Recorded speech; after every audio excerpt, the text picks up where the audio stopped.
I pledge allegiance to the flag of the United States of America and to the republic for which it stands, one nation, under God, indivisible, with liberty and justice for all. Thank you all for attending this evening's meeting. Sorry for the long delay. Let's get right into the business then.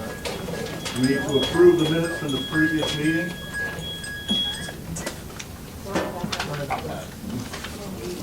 But actually, we'll do both meetings, the budget work session, that was March 18th, and the regular monthly meeting. I'll make a motion. Seconded by Paul, seconded by Mark. All those in favor? Aye. Any opposed? Abstain. Mike abstains. And we'd like to do our recognition portion of the meeting right now. My favorite part of the meeting.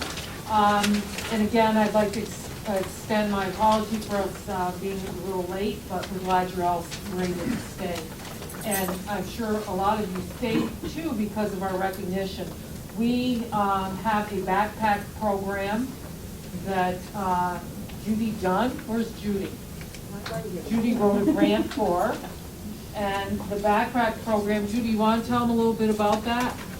Well, girls, we have an example here tonight, right? And Leslie Thayer's been working on it, as well as Sue LeBear. So if you'd like to, would you have certificates? But why don't you tell everybody about this?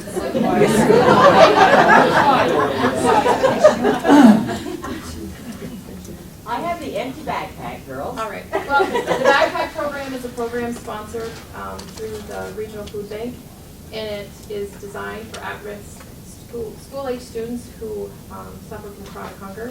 So we have selected students. We have enough money for 15 students to participate this year, and every Friday they go home with a backpack. They have breakfast, lunch, dinner, snacks, milk. In it for the weekend, they send the backpack back on Monday, and then we refill it for the next weekend. Isn't that an awesome program? Grant, and it's not just money for more students next year, so we can add even more. It's wonderful, and the beautiful part about this backpack, the kids all have backpacks, so a kid comes on the bus, no one's gonna know, that it's filled with food, and it's what a worthwhile program for our students, and hats off to all of you for spearheading that, and as a result, the board would like to give you a certificate of recognition, Sue LeBear.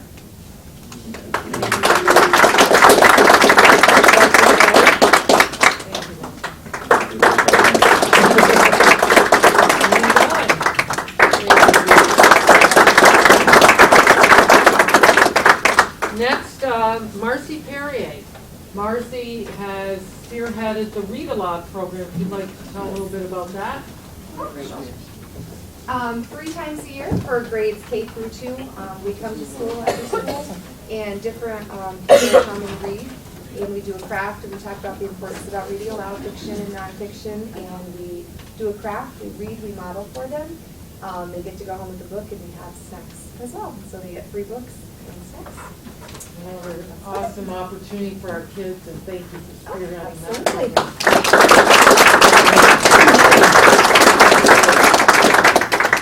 And Becky Trombley's here with us, and Becky wrote a grant for to get authors into our school district. You want to tell everybody about that? Sure.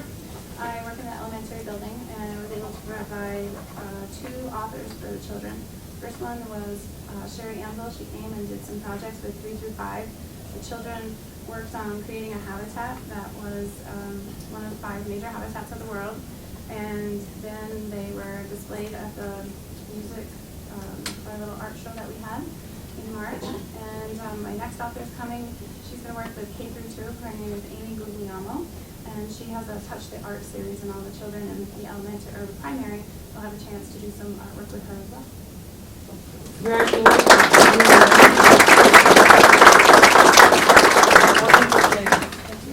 All for the kids.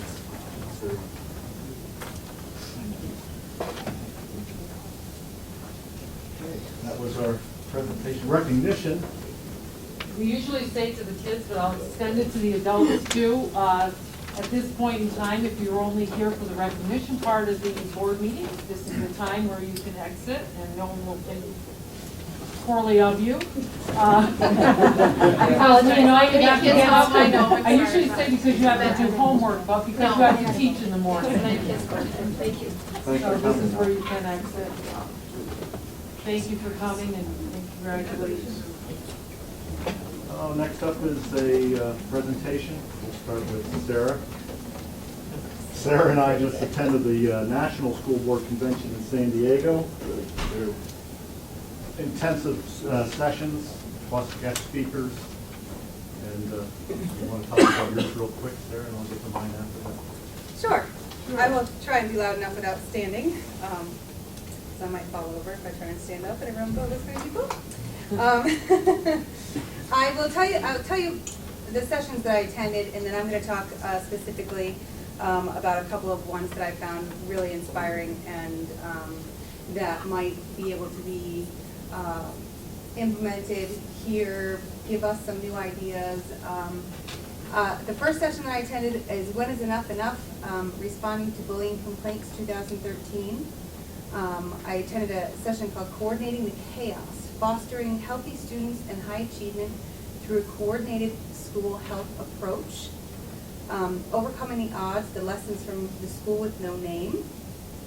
Teachers Matter, How One School District Builds Relationships with Its Teachers. Bridging the Achievement Gap with Digital Resources Available to All Students. And How to Avoid the Headlines for Inappropriate Use of Social Media and Internet. And then Coming Together Around the Common Core, K-12 and college collaboration initiatives. The ones that I wanted to talk about really briefly were, first of all, the session on Overcoming the Odds, Lessons from the School with No Name was just a really amazing, inspiring session that I attended. It was a teacher that had been given a job her first year out of school in a small school for homeless children. And the lessons that she learned there about humanity and treating people with respect and just valuing our kids as human beings and kind of understanding the environments that they can come from and all the social emotional things that they might be dealing with out of school was really powerful. It was a powerful message.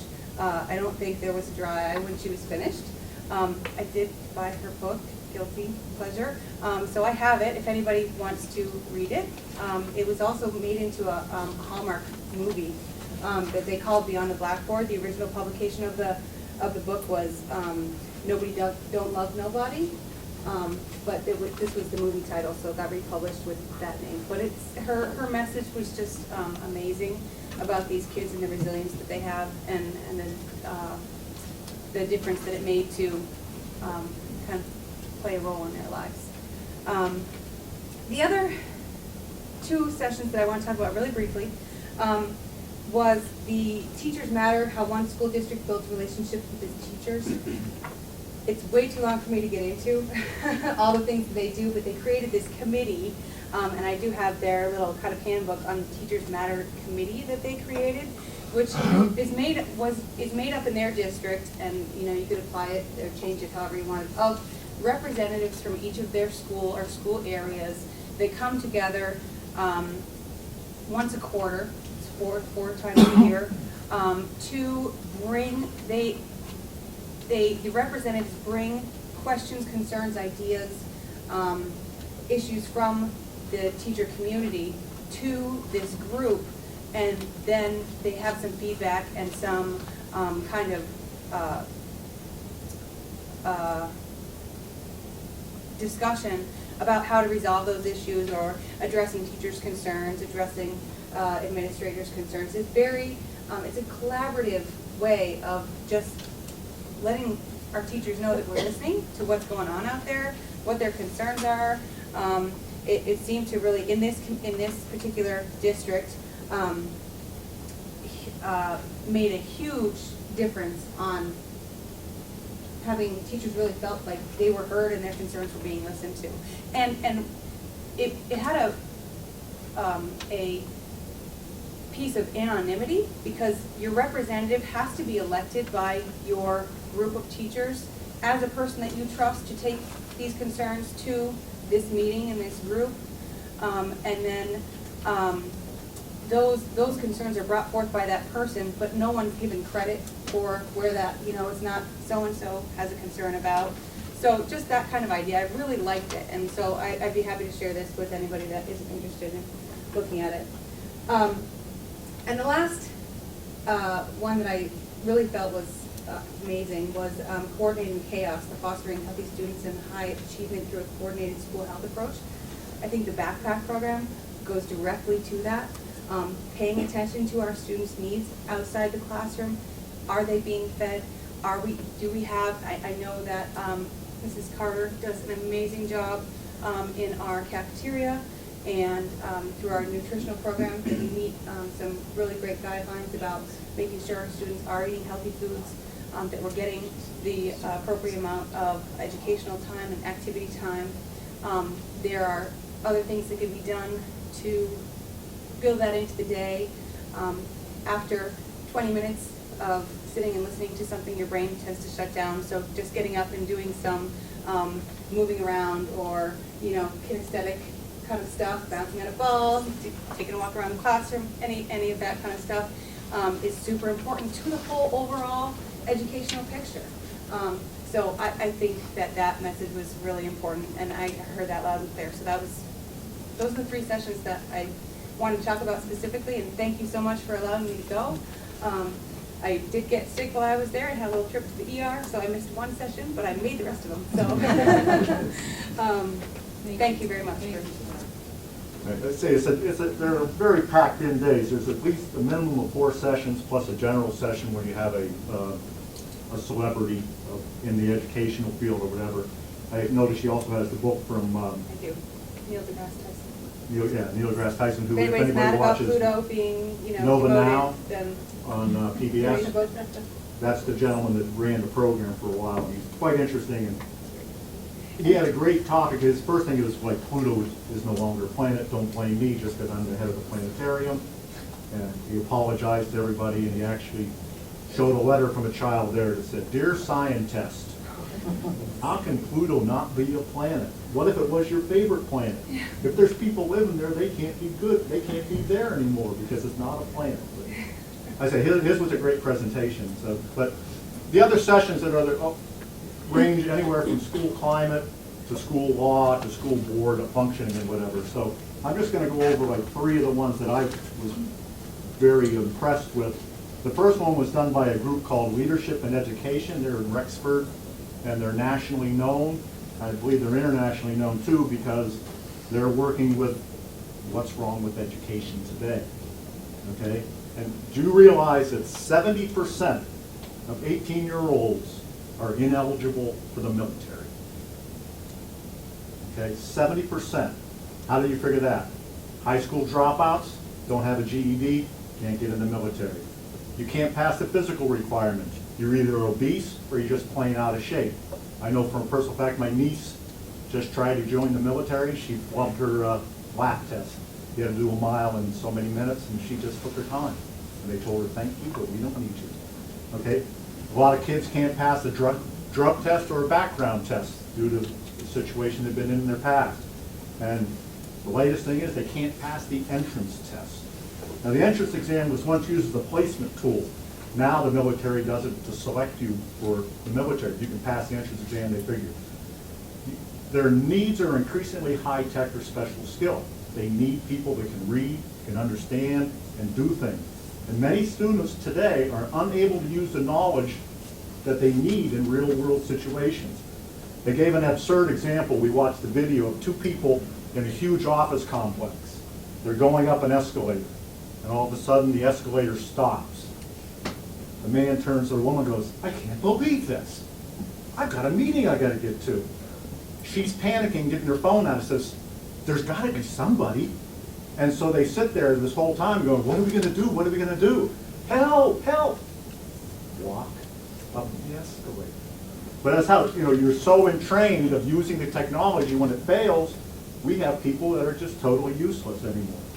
So military service used to be considered a fallback for the opportunity for everybody, but now they're being quite selective, and young adults are not getting a real rounded world education. Now, we all have heard about the Common Core standards. Everybody thinks this is something maybe the Obama administration has come up with or some other government agency. But actually, the Common Core standards have been brought up by educators themselves, saying this is what we have to get back to. We got to get back to teaching kids what's necessary. So it's not, and it is being picked up by the government to be passed on. For instance, reading levels don't prepare our graduates for real-world experience. Now, we were given a chart showing the level of reading necessary to your reading skills. You have your high school textbooks, then your college textbooks, and on and on. And then what happens is your military or college textbooks have some of the highest reading level content, but even they are below the demands of an entry-level job. When you go to work someplace, they're going to throw you a bunch of paperwork with MSDS for chemicals in the workforce or certain requirements, and if you can't read it, you can't take the job. And that's what happens. The kids are not able to read at these higher levels, and the entry-level jobs are having higher level readings than the SAT test offers. Okay? And how do we judge how our students are doing? We all talk about, let's see what performance tests are like. Well, in 2005, fourth grade English proficiency exams, Mississippi was rated the highest in the nation.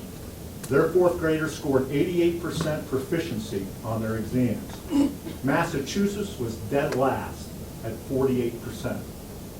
The required scores for proficiency in Massachusetts, or in Mississippi, on a national scale was a 161.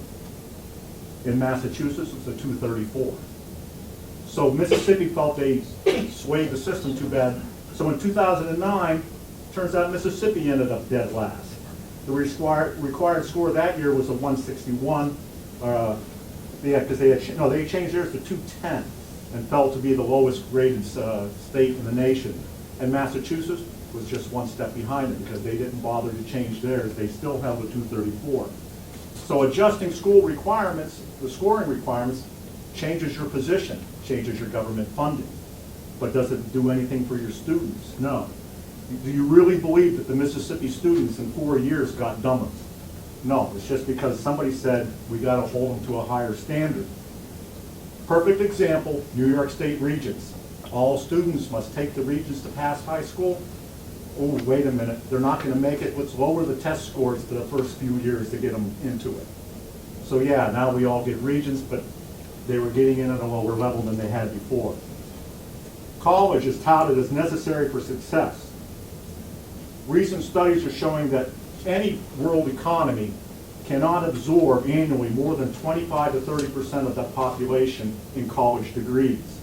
We're showing the United States somewhere around 50 to 60% of our population getting a college degree every year. Where are they going to go? You were told everyone should go to college, you need college, but college has become nothing but big business. Costs everywhere have risen over the last 10 years. We all know food's up 180%, fuel 210%. Price of going to college is 1,200% more than it was then. The average debt graduates have now is more than their families paid for their house. Who doesn't know a recent college graduate that's out of work because there's not enough jobs to go around? Leading degrees in American universities, business and general studies. You can actually get a degree in general studies now. Worldwide universities, computer sciences and engineering. Technical careers are in high demand. Pay for most technical careers is more than what many professions hire a graduate student for. Finally, some community colleges are beginning to make a shift towards technology. And of course, budget woes are affecting everybody. And what is one of the first things that usually gets cut? The arts, music, and the appreciation of those. Major studies also prove, though, that some of your greatest scientists were studying the arts. Einstein himself played the violin. So the smarter you are and the more you are into the arts, the better you are as a scientist. So Leadership in Education in Rexford, New York is a great source of information. There's a lot of stuff online. It's leadered.com. There's all kinds of seminars you can read up on. They have the PowerPoint presentations. I thought it was really great. The next one was seminar that stood out was Connecting Students to Pipeline for Career Success. Now, this seminar actually was very poorly attended. And I think what happened is, as I walked in, there on the screen was an FFA emblem. A lot of people walked in, saw FFA, and walked out. What good's FFA, you know, who cares? They should have stuck around, because as our district knows, FFA is a highly successful organization. Students are well equipped to handle their lives and their careers coming ahead of them. It's not only an agricultural-based program, but it teaches leadership, public speaking, cooperation. The FFA now offers free to all its members online career programming.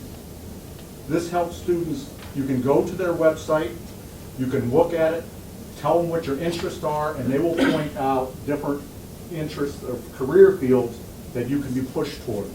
And they will tell you what you need to get into those career fields. And they will help you find out what those are and keep track of it so that when it comes time for you to go to college, you already have all that information ready.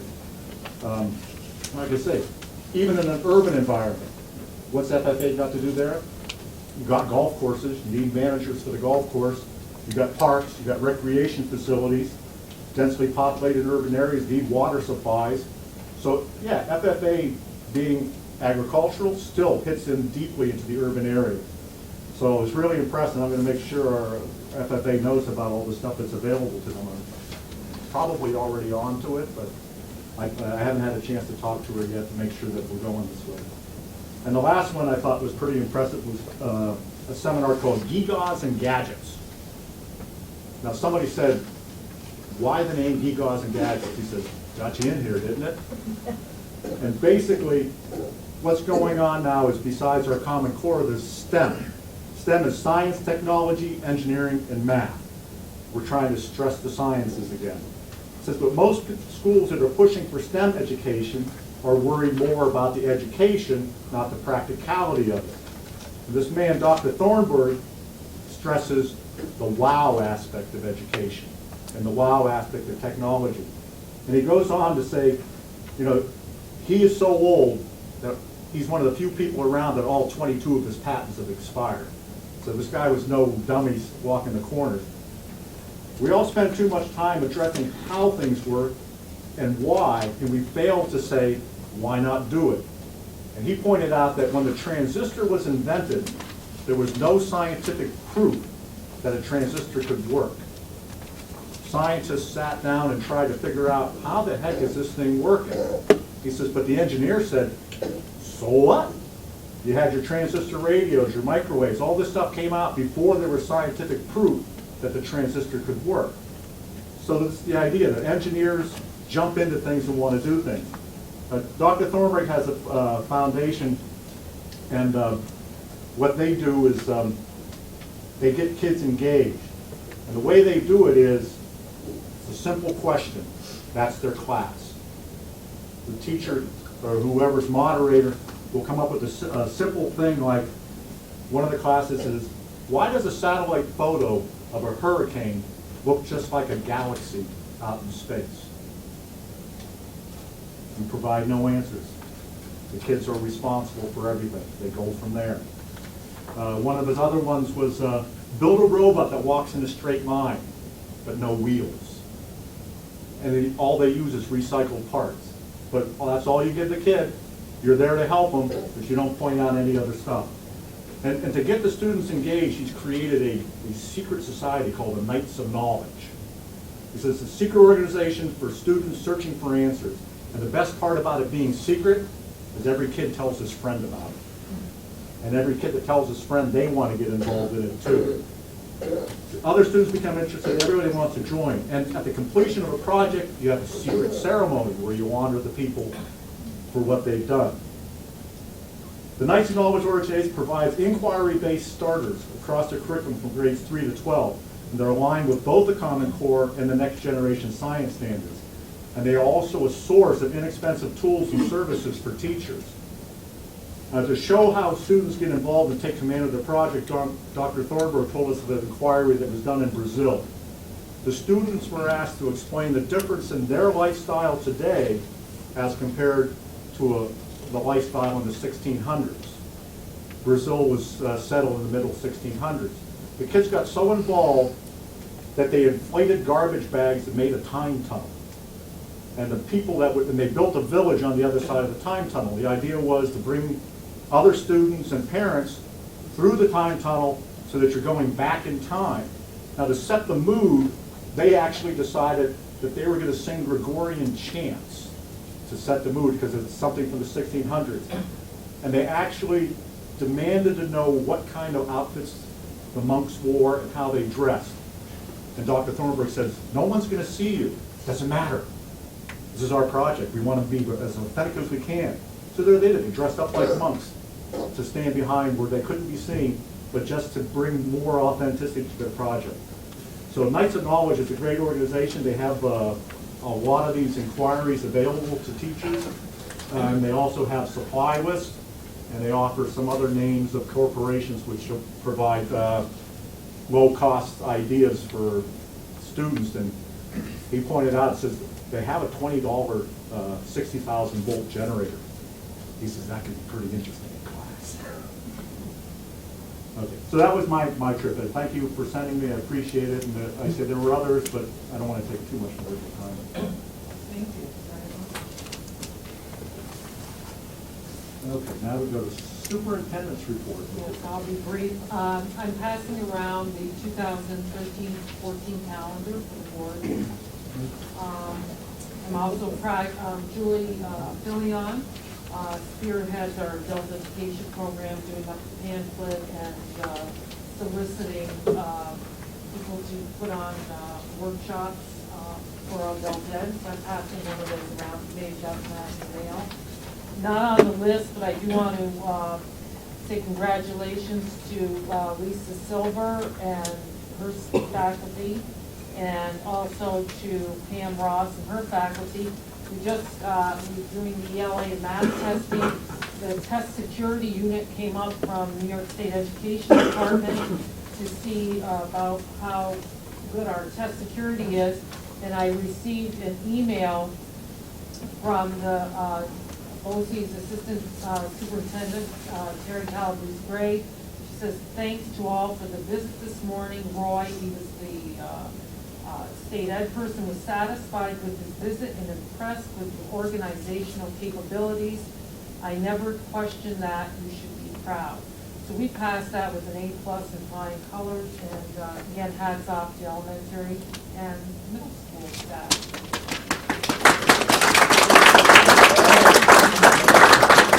Lastly, our capital Excel project moves along, still with punchless items that are, we moved along quite nicely with those. We have Ed Aker, who's in our audience, one of our architects in CSR. We've been told that the drop dead date for completion of punchless items is May 17th, although we still know that there are some summer items such as paving the parking lot, striping, still needs to be done. But we're coming along nicely, and there will be a sign off on all those punchless items. Again, thank you to faculty, staff, middle school, elementary, high school. Well, provide, there are eyes that have, and maintenance people and board members who have gone in and really taken a keen eye at the project to make sure that we do have our punchless items completed. And as here, if the board has any specific questions for them. How's your room, Mr. Jarlett? UV cleaner, all taken care of. UV light cleaner, glass cleaner. Oh, the goggle cap. Yeah. Well, I guess, let me just start quickly here. First off, I want to thank everybody for their patience through this process. This is always the hardest part of the project, getting things closed out, and all these little pesky projects and things that aren't getting done.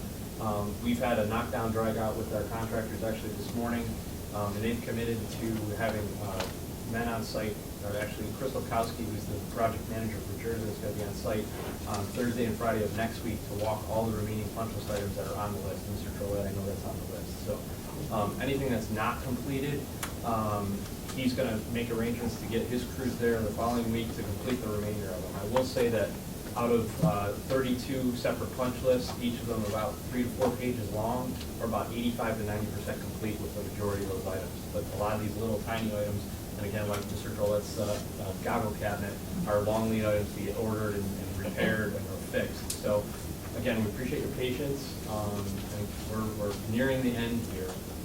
Pearson is actually getting geared up also right now. We've been in conversations with them about this upcoming summer's work. They're going to be doing some repair work on the limestone out in front of the building. They're also going to be doing the refinishing of the gymnasium floors and some smaller projects like Laura mentioned out in striking of the parking lots, which unfortunately due to the weather last season, at the end of the season when we were getting close, we just couldn't find 2 days in a row where we had the time and the weather cooperating to be able to do that. So again, bear with us towards the end. We're almost there, and by the time you guys come back next season, we should be wrapped up and out of your hair. So thank you. Financial, we need to accept the schedule of expenditures. We have our warrants. We have the Fund H, Fund A. Anybody have any questions for Brian on any of the warrants? I'll make a motion to accept them. Motion by Rick, second by Mike. All those in favor? Aye. Any opposed? The ayes have it. The Treasury Report and Budget Status Report. Any questions for Brian? Any motion to accept? I'll make a motion. Motion by Mike, seconded by Paul. All those in favor? Aye. Any opposed? The ayes have it. Okay, reports to the school board. We need to accept the CSE recommendations presented to us earlier by Ms. Thompson. I'll make that motion. Motion by Rick, second by Sarah. All those in favor? Aye. Any opposed? The ayes have it. Now, for informational purpose, our food service report. The only thing I want to mention on that, and I don't know if it's here, as you can see by the report that she included that came from the state. 6 cents. We were approved for our additional 6 cents per meal reimbursement, which meant we met all the standards that the state was requiring, and so certainly hats off to her and her staff, who did a really nice job on that. Custodial maintenance report, Jim. Any questions for Jim? Yeah, I got one, but I don't know if it's real. I'm gonna throw it out there and somebody can answer it. Smart board and 142 elementary. Who have that answer? You, Brad? We're working on, we have one board over here and one board over at the high school, creating board over there that will need to be replaced, and we're working We're still on that. fighting with the contract. Working with insurance and other avenues, but Okay. definitely in the works. No other questions for Jim? Our student association report and bank reconciliation reports. Any questions for Brian? Everybody okay? And then we go to the BOCES report. Any news from Just BOCES? Mary Max retiring and the tech position is open. That's it for both. Very good. And it's time for public comment. Anybody would like to address the board? I got some. The tennis court, the new fence on the other side facing Septic Hill, Yes? is that part of the, was that an in-house job, or was that, I'm just kind of curious because there's no doors on that There side. will be. Is that- huh? There will be, they're installing new doors. Oh, no, they forgot that. I was just curious. Yeah. That was- You want to- Actually, I was gonna cut across there the other day Yeah. after a softball game and, Yeah, landlocked. that, Yeah, landlocked into the Oh. tennis courts. well, that was part of the renovations. There'll be new Yeah, they're gonna doors. be, we're in the process of ordering the doors right now, and APSCO fence is coming back up to install them the next couple of weeks. What was wrong with the one that was there? Just, Well, the fence that was there originally, because of the fact that it had I guess the privacy panels and wind panels in it initially, it blew the fence over Oh. quite a few years ago, and actually uprooted it out of the ground. Oh, okay. So what we did is replace that length of fence so that it was properly anchored into the ground, so Oh. hopefully we won't have any more issues with blowing Yeah, down. but it's gonna be, yeah. They have to be able to look at the balls too, but without having to walk all the way around. Well, I'm just curious. Yep, thanks. Anyone else? Okay. On the old business, we need a motion to approve the 10-year appointment for Jeff Doherty. Motion by Mike. Second. Vote. Motion second by Mark. All those in favor? Aye. Any opposed? No. No. No. 2 ayes, 1 no. Okay. I'd like to make a motion that we enter into a dual agreement with Mr. Dory to include the development of an improvement plan for 1 year. I'll make the motion. Mike made his motion. Oh, that's okay. Motion by Mike, seconded by Mark.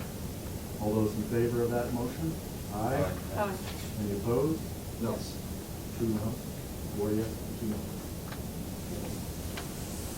Motion carried. New business. Can I ask what that means? Sure, you can. A dual agreement means that for 1 year, Jeff will, well, there'll be an improvement plan. He'll work with the principals for an improvement plan will be developed. And his tenure has been extended an additional year. And if he, and there's progress reporting throughout that time toward that plan. And if he meets the plan requirements, then next year, same time next year, he will be up for tenure again. Okay. Very good. And that did carry.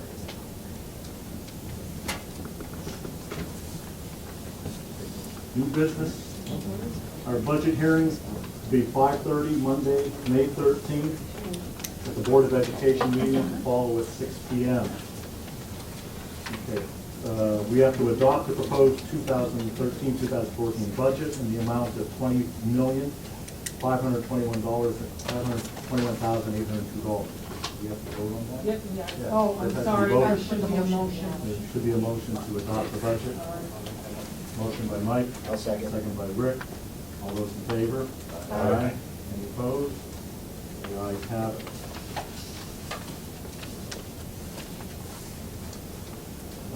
We need to approve the administrative budget of Clinton, Essex, Warren, Washington, BOCES, which is the main reason why we are having our meeting tonight, because we would have had to have a board meeting just to do that, so we combined both meetings.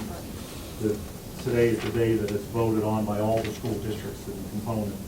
So we need to approve their BOCES administrative budget. Motion by Mark. Second by Mike. All those in favor? Aye. Any opposed? The ayes have it. Okay, the election of the Clinton County, Essex, Warren, Washington, BOCES board members attached to your meeting is a list of 5 candidates that are running for office. We have to vote for up to 5 of the And candidates. there's only 5. You still have to vote for person, correct, John? Okay, but you can name them. So Chris Blair from the Northern Adirondack School District. All in favor? Aye. Any opposed? Congratulations, Chris. Richard Melanie from Putnam School District. All those in favor? Aye. Any opposed? Congratulations, Richard. James Martineau from Osable Valley. All those in favor? Aye. Any opposed? Congratulations, James. Michelle St. Pierre. Michael? Oh, sorry. Michael St. Pierre from Crown Point. All those in favor? Aye. Any opposed? No? That wasn't a no vote. All the ayes have it. And congratulations, Michael. And Lori Saunders from Saranac. All those in favor? Aye. Any opposed? The ayes have it. Congratulations, Lori Sanders. Okay. So now we need to approve the Excel project C1, CIC 02-114 for $33,437 to provide NIFS coding at all interior and exterior glass rock soffits at area D of the middle school, high school. The change order, we need to approve the money for this more than $25,000. Need a motion? Motion by Mike, I'll second. seconded by Rick. All those in favor? Aye. Any opposed? The ayes have it. Now another Excel project update. This is $214,086 to replace the exterior envelope walls based on activities performed by the abatement of vermiculite in the exterior walls of the middle school, high school. No. I'll make a motion. I'll second it. Paul and Mark? All those in favor? Aye. Any opposed? The ayes have it. Okay, we have to approve amending the 2012-2013 general fund budget in the amount of $1,570,266 related to New York State building aid received and expenditure to be made for debt service directly related to the New York State building aid already received. I'll make that motion. Motion by Rick, seconded by Mark. All those in favor? Aye. Any opposed? The ayes have it. Approve amending the 2012-2013 general fund balance in the amount of $853,190 related to the cost of repairs to the middle school, high school. Specifically, the remediation and the removal of vermiculite at said school building. Seconded by Sarah. All those in favor? Aye. Ayes have it. Okay, so now we go to personnel, resignation and appointments. Shall we do these all as one? No. Gotta do the first one. Oh, right, A should be done separately. We need to accept the resignation of Stephen Perrier as a Board of Education member, effective April 19th, 2013. Motion by Mark. Seconded by Sarah. All those in favor? Aye. Any opposed? Thank you for your time, Steve. Who's going to add Three. most of Go ahead. Okay. Yes. Go ahead and read that. Okay, we will need a motion to hold a special election for a board member for the remainder of Stephen Perrier's terms. This election cannot be held with the upcoming budget vote because it's too late to submit a name for it. If we appoint somebody, they're only appointed for 1 year. If we have a general election, we have to decide tonight when that election will be. But then that person elected will be able to fulfill the remaining 2 years of his term. Other possibilities, we leave the seat open, or we just appoint somebody, but that would only be for 1 year until the next general election. So, we need a motion to hold a special. I'll make that motion. Motion by Mark, Second. by Paul. All those in favor? Aye. Any opposed? I'm opposed. One opposed? No. Two opposed. Mike and Sarah opposed. I voted for. Okay. Yeah. Carried. Three. So 3 to 2, we should carry. No, wait. No, 4 to 2. 4 to 2 carried. I was counting my wrong hand. Okay. All right, now we can do B through H. Does anybody have any reason Let to me abstain? just Okay. for clarity, that second, the one that I said label as B, Yeah, label that as label the resignation as A1, please. A2 with the motion. with the motion for the special election, which we will be holding, by the way, for public knowledge, that has to be held within 90 days of the resignation. So anyone out there would like to be a board member will be doing another election. And they'll be receiving much more on that from me. So we'll label that A2, and now you can go B through H. Now for employees B through H. I got a question on D. D. Did he resign from NAC or just No, the just from- mechanic helper? Just from that position, and then as you can see in F, he's just going to be a bus driver. Yeah. I have a question on E. Okay? Did they go through the proper channels to canvass everyone for that position? Yes, that was posted. Yeah. It was an internal post. That they approved. Good. That was the other half of my question. I make a motion to accept all. Motion by Mike to accept all, seconded by Sarah. All those in favor? Aye. Any opposed? The ayes have it. And we have a second chance for public comment. If anybody would like to speak to the board at this time. Ron, I just got a Just got a quick question. Yes, sir. I've attended a lot of board meetings, towns, cities, school, county, and anytime I've heard a vote and it comes up and somebody votes no, it goes to a roll call vote. It's the first time I've ever not seen a roll call vote when it's. Okay, I'm sorry, because what happens is our secretary Helen is looking at the board when we vote, and she realizes which votes are which. I mean, if you wanted, we could have said have a roll call and go through, but I've never seen it'll one appear not. in the minutes.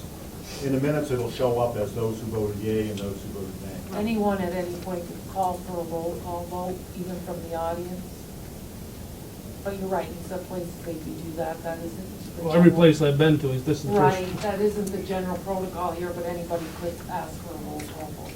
Because it'll appear in the minutes Yeah. as a roll call vote, but rather than go through the formality of it, Helen usually checks to see who votes which way, and Okay. it's noted. Just as a note, the Shazy Town Board is just the opposite extreme. They roll call on everything, so their meetings are 3 times longer than they should be. We can do that if the audience would like us to. Not tonight.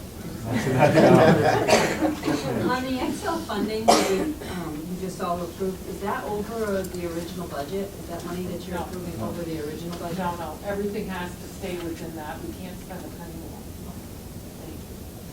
And that money can't be transferred out of the general school budget. It's a No, complete no. separate fund. But good point of clarification, thank you. Okay, anybody else have anything they'd like to ask or say? Yes, I do. Yes? Who is running for the seat that's being opened up on the Oh, board? John Rapidu is the only candidate that we received of. So if you missed the vote, anybody, you got a second chance at it. Anyone else? Make a motion to amend the executive session for personnel issues. Okay, motion by Mike, second by Mark, those in favor? Aye. And Jeff Dory, we'd like to invite you into executive. I'd like to thank everybody for coming to tonight's meeting. We appreciate your concerns for being here. Okay. Thank you again for staying. Sorry.